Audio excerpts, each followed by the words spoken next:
My name is Tina Lawson, and we're here today to talk about the topic of Islamophobia. A little bit about myself. I was born and raised in the Tidewater area of Virginia. So that's sort of a culture in itself, being from the South. Um, and I was raised Southern Baptist. We all three are involved in Dr. Shafiq's interfaith dialogue class. And I'll let the other two introduce themselves. Gabby. My name's Gabby. I was raised here in upstate New York, just chilling in the Rochester area. I was raised Free Methodist Christian, but do not currently identify with any organized religion. Okay, my name is Mohammed from Saudi Arabia. I've been raised as a Muslim all my life. All your life.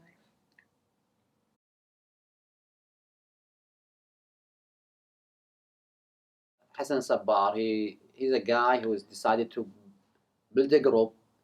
He looked for a place or mountain to keep his group gathered together, and he guaranteed that the place will be secured.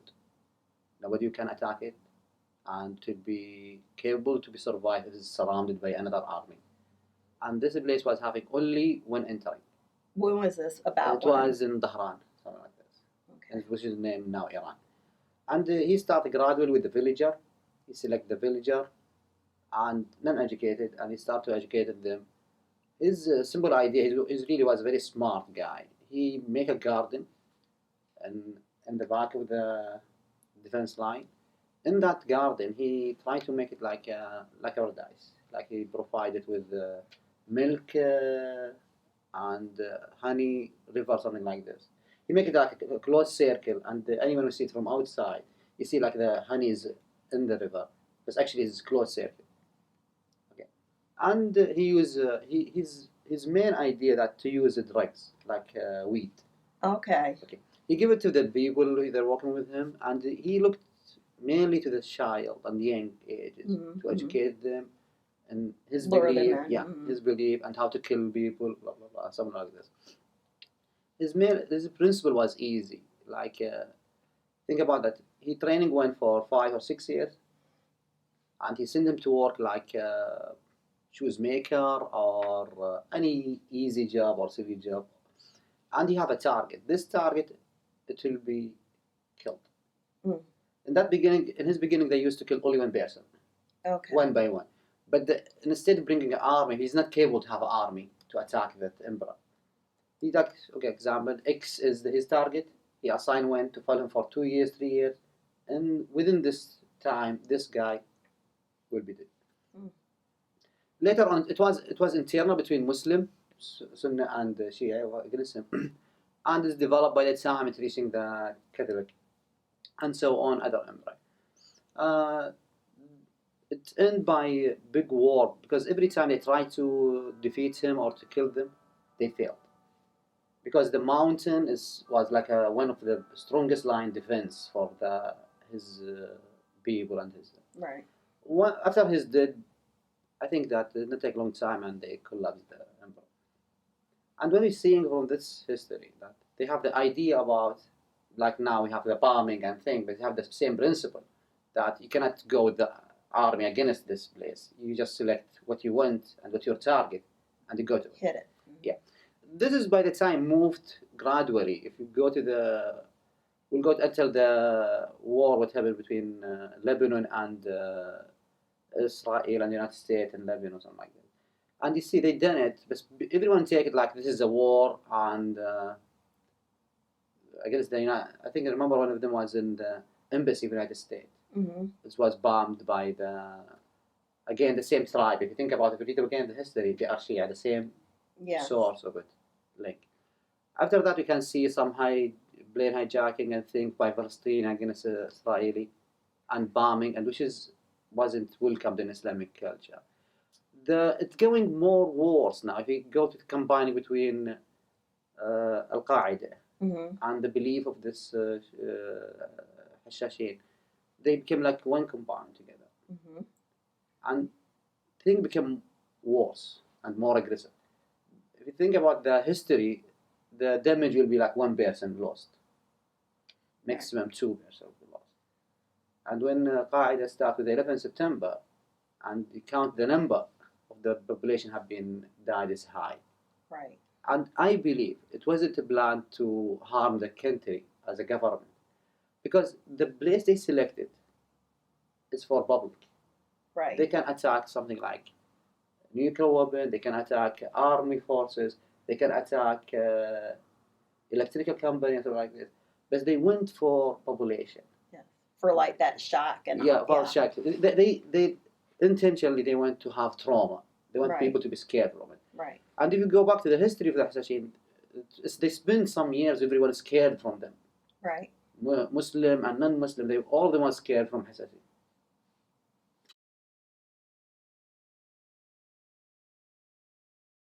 So that kind of brings us to 9/11, which first I'll let you go ahead and talk first, Gabby.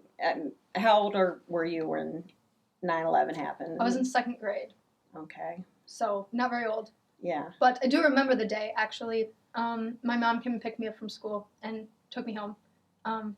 And I remember vaguely her trying to explain to me what had happened because she had never come to pick me up from school Yeah. before. And it was obvious that something was very wrong. When I got home, my mom was there, my dad was there, all of my siblings were there. The TV was on, they were on the phone. It was very kind of chaotic, and I remember feeling unsure about what was going on, and I remember my mom struggling to explain what had happened and what that meant for America as a country.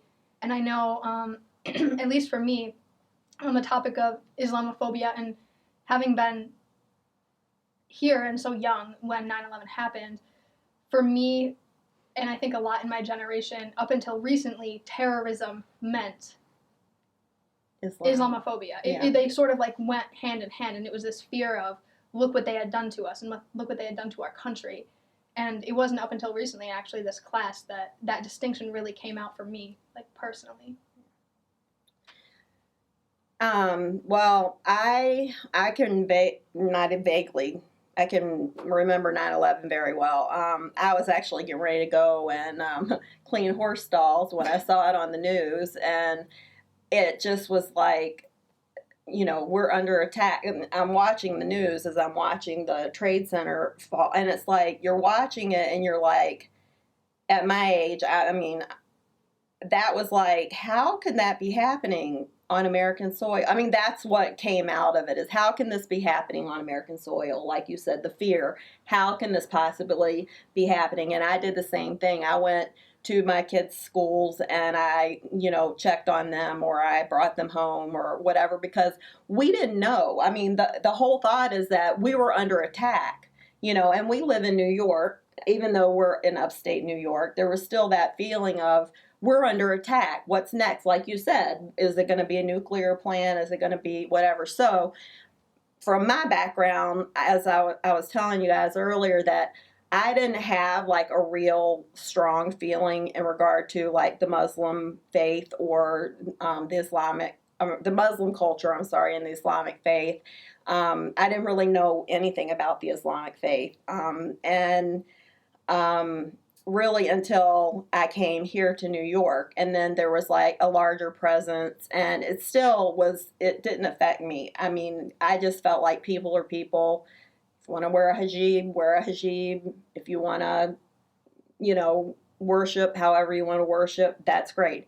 Same thing. When 9/11 hit, suddenly there was this terror of anybody that had brown skin, as Dr. Shafiq often says, and which, I didn't know any better. I wasn't educated to know any better. And unfortunately, because of my background, as you said, everyone was on the phone. Everyone was, and my, who I was surrounded with at that time, there was just this instant, all of these people are bad, and we need to watch them, and what's going to happen next. So it was a very frightening time for us. I mean, for you weren't here yet. You were I was still. in Arabia. I remember I was on TV, and I remember my father said he wishing that they wanted to blame Muslim or Arab about it.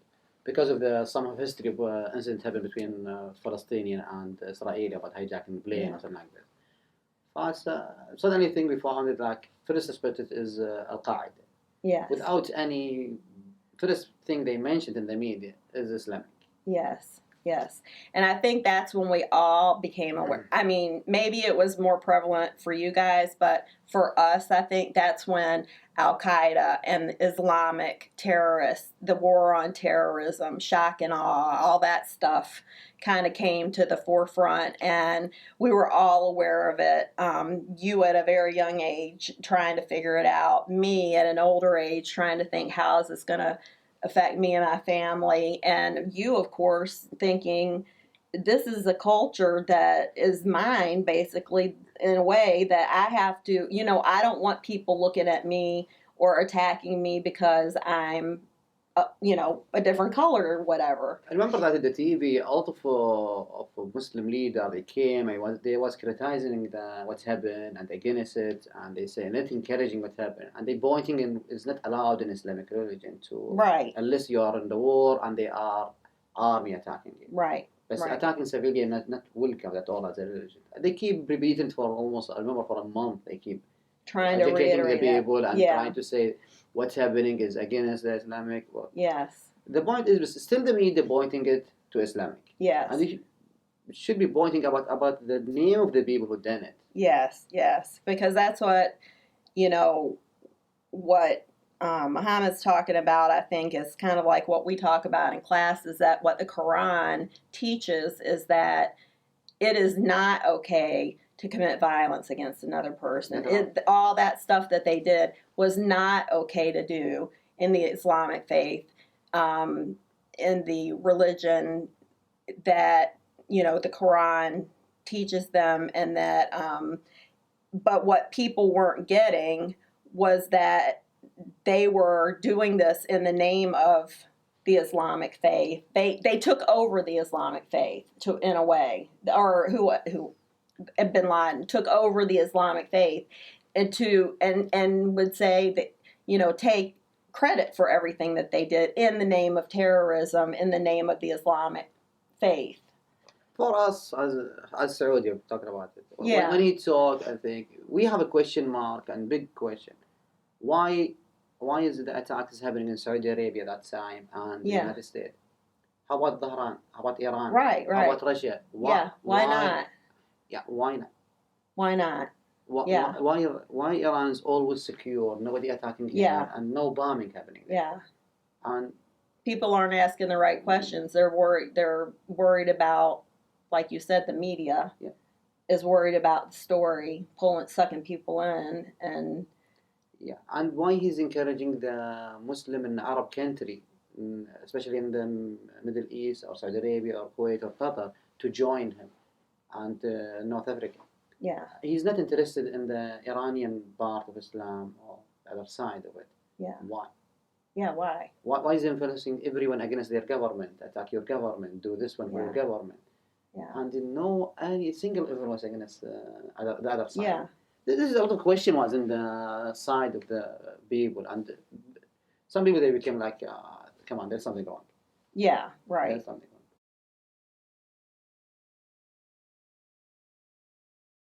I guess one of the things that could help is to encourage and bring in like interfaith dialogue and encourage that. We've learned that whenever possible to try to teach people about our faith, to learn about their faith.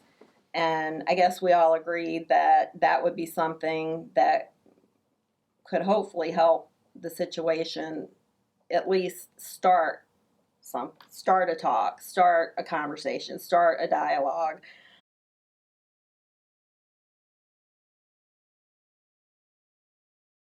We learned that the actual terrorist group is a very small majority of this population, and but we're blaming a whole population. Why? What do you think about that in regards to why are we doing that? Well, I mean, I think it's really easy when people are afraid to group everyone into one big pile and say it's all them. Yeah. It's they're the ones we need to be afraid of. When really it's a tiny portion of extremists who have taken something out of context and Yeah. been Yeah. committing like these Yeah. terrorist Heinous acts. things. Like And it's Muhammad said, more like in places that would scare us more. sure Yeah. to try to for us on this end of it, it's easy, I think, in fear to follow what everyone else is doing. The Right. media, Right. oh, Right. it's an Islamic That's shooter, what they're saying. Yeah. But if it was a white shooter, would they clarify Well, we hear as much that? about It would it. just Yeah. be, Would it be a white Christian, gunmen. Yeah. from the Methodist Church of whatever, I don't know. What do you think? I think it's a business. When you think about the marketing, and especially after 11 September, and the media, and when it become like Qaeda is the ones involved in it. If you announce something in the TV that you have this incident with any race or any culture rather than Islam, I did think that the marketing will be for commissioner and thing will be high, Right. and people interested to watch the TV that moment. Right. But if you mention that it's Islamic and maybe Al-Qaeda is back again and then this, you Mhm. found everyone watching the channel and maybe some people will add something false even, Yeah. just to make it more Yeah. action. Oh, and- more, Yeah, make sure. it more than it Attraction. is. And then you're glued to the television Yeah. because it's like, what's next? What's Yeah. next? Whereas, you hear about the Christian shooter outside of the, abortion clinic, and you think, oh, did they catch him? Oh, he ended up shooting himself. They think, Yeah. it's one bad person. Right. They don't Oh, he had a automatically- little psychological thing going, and then we're done with Right. that. But this is something that's always in the back of our minds now, which has to somehow or the other has to come to a head.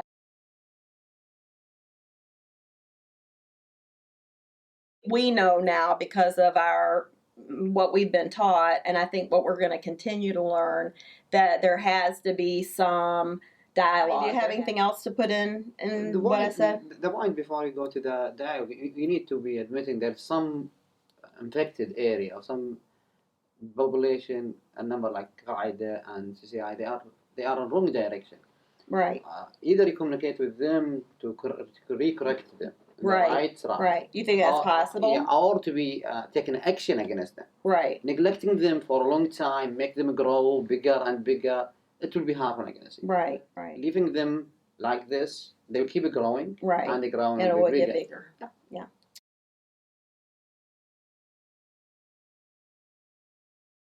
I was given an assignment in 101 to go to a place of worship, and I really wanted to step out of my box. I could have gone to the Buddhist Zen temple or the Islamic Center.